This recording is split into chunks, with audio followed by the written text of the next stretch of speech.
ഞാൻ ഷൂട്ടിന് പോലും ഒഴിവെടുത്തിട്ട് വന്നത് ക്ലാപ്പടിക്കാൻ വേണ്ടി മാത്രമാണ്. നാമസയുടെ ഹിറ്റായ പടങ്ങളെല്ലാം ക്ലാപ്പടിച്ച ഞാനാണ്. ഇതിന് ആവശ്യം ഒന്നും പറയില്ല. അപ്പൊ ഞാൻ തന്നെ പറയുന്നത് എൻ്റെ ആവശ്യമായതുകൊണ്ട് മാത്രം പറയുന്നതാണ്.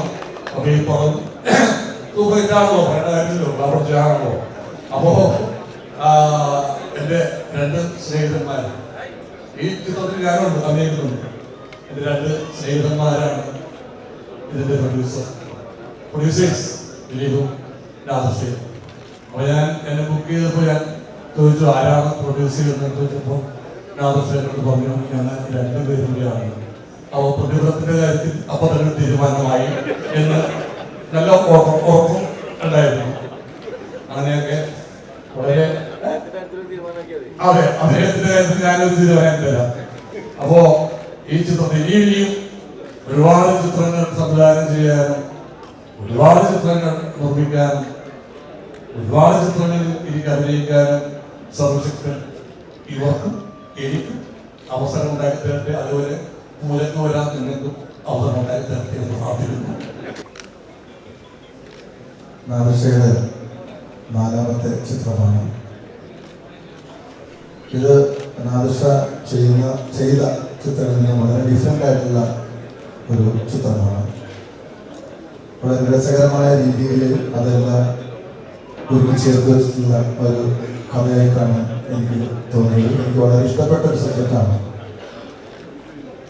നമ്മളെപ്പോഴും ഒരു സിനിമ ചെയ്യുമ്പോൾ ഒരേ പാറ്റേണിൽ പോകരുത് എന്ന് ആഗ്രഹിക്കുന്ന പല വലിയ ഡയറക്ടർമാരുടെയും പട്ടികയിലേക്ക് വരാൻ സാധ്യതയുള്ള ഒരു ചിത്രമാണ് നാദൃശ അടുത്ത് ചെയ്യാൻ പോകുന്ന കേസ് എന്ന് പറയുന്നത്.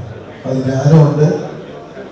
മറ്റൊന്ന് ഇത് നിമിത്തമാണ്, ഇതൊരു ഈശ്വര അനുഗ്രഹമാണ്. നാദൃശയും ദിലീപും ഒക്കെ ഒരുമിച്ച് കൂടുന്ന നാദൃശയുടെയും ദിലീപിൻ്റെയും ഒരു ചിത്രമാണ്. ഇതിന് നിങ്ങളെല്ലാവരുടെയും അനുഗ്രഹവും പ്രാർത്ഥനയും ഉണ്ടാവുമെന്ന് പ്രതീക്ഷിക്കുന്നു.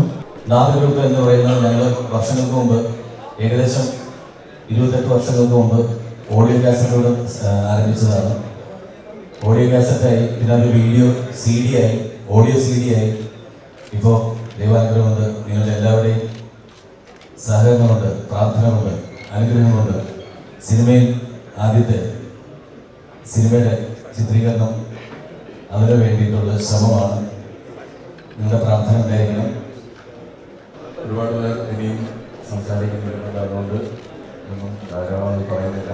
ഒറ്റവാക്കിൽ ഇതൊരു വലിയ വിജയമായി തീരട്ടെ എന്ന് ആത്മാർത്ഥമായി ആഗ്രഹിക്കുന്നു, പ്രാർത്ഥിക്കുന്നു, ആശംസിക്കുന്നു. എല്ലാ ഈശ്വരങ്ങളും നല്ലത്. എല്ലാവർക്കും നമസ്കാരം.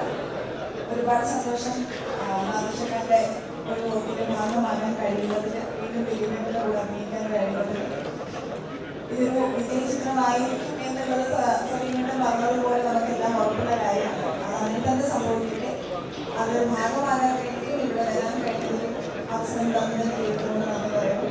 Thank you so much.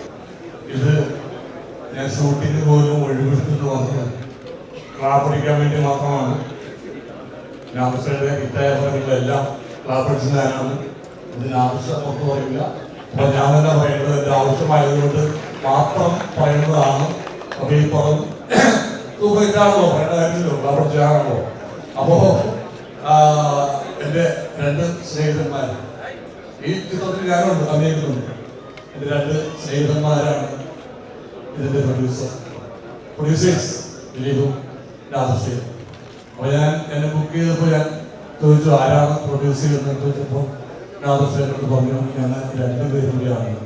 അപ്പോൾ പ്രതിഫലത്തിൻ്റെ കാര്യത്തിൽ അപ്പോൾ തന്നെ തീരുമാനമായി എന്ന് നല്ല ഉറപ്പും ഉണ്ടായിരുന്നു. അങ്ങനെയൊക്കെ വളരെ അതെ അദ്ദേഹത്തിന്റെ കാര്യത്തിൽ ഞാനൊരു തീരുമാനം തരാം. അപ്പോ ഈ ചിത്രത്തിൽ ഇനിയും ഒരുപാട് ചിത്രങ്ങൾ സംവിധാനം ചെയ്യാനും ഒരുപാട് ചിത്രങ്ങൾ നിർമ്മിക്കാനും ഒരുപാട് ചിത്രങ്ങളിൽ എനിക്ക് അഭിനയിക്കാനും സർവശക്തൻ ഇവർക്കും എനിക്കും അവസരം ഉണ്ടാക്കി തരട്ടെ. അതുപോലെ നടൻ സലീം കുമാർ അന്തരിച്ചു. കൊച്ചി അമൃത ആശുപത്രിയിൽ ചികിത്സയിലിരിക്കെയാണ് അന്ത്യം. അവശതകളെ തുടർന്ന് ഇന്ന് രാവിലെയാണ് ആശുപത്രിയിൽ പ്രവേശിപ്പിച്ചത്. ആശുപത്രിയിൽ എത്തി അല്പസമയത്തിനകം അദ്ദേഹത്തെ വെന്റിലേറ്ററിൽ പ്രവേശിപ്പിക്കുകയായിരുന്നു. അസുഖബാധിതനായിരുന്നുവെങ്കിലും പൊതുപരിപാടികളിൽ സലീം കുമാർ പങ്കെടുത്തിരുന്നു. വി.ഡി. സതീശൻ മുഖ്യമന്ത്രിയായതിനു പിന്നാലെ പറവൂർ മണ്ഡലത്തിൽ നടത്തിയ സ്വീകരണ യോഗത്തിൽ പങ്കെടുത്ത് ആശംസകൾ അറിയിച്ചിരുന്നു. ഒരേ സമയം മലയാളിയെ ചിരിപ്പിക്കുകയും ചിന്തിപ്പിക്കുകയും ചെയ്തു സലീം കുമാർ. മിമിക്രിയുടെ ലോകത്തു നിന്നും വെള്ളിത്തിരയിലേക്ക് കടന്ന സലീം കുമാർ വാക്ചാതുരി കൊണ്ടും സവിശേഷമായ ശരീരഭാഷ കൊണ്ടും പ്രേക്ഷകരെ വിസ്മയിപ്പിച്ച നിരവധി കഥാപാത്രങ്ങൾക്കാണ് ജീവൻ പകർന്നത്. ഒരേ സമയം മലയാളിയെ പൊട്ടിച്ചിരിപ്പിക്കുകയും കരുത്തുറ്റ സ്വഭാവ നടൻ എന്ന നിലയിൽ പ്രേക്ഷകരെ വിസ്മയിപ്പിക്കുകയും ചെയ്ത സമാനതകളില്ലാത്ത അഭിനയ പ്രതിഭയായിരുന്നു സലീം കുമാർ.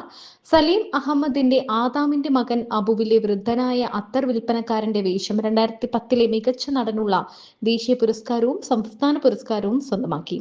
അഭിനയത്തിന് പുറമെ ചലച്ചിത്ര സംവിധാനത്തിലും സലീം കുമാർ പ്രതിഭ തെളിയിച്ചു. കറുത്ത ജൂതന് 2016 മികച്ച കഥയ്ക്കുള്ള കേരള സംസ്ഥാന ചലച്ചിത്ര പുരസ്കാരം ലഭിച്ചു.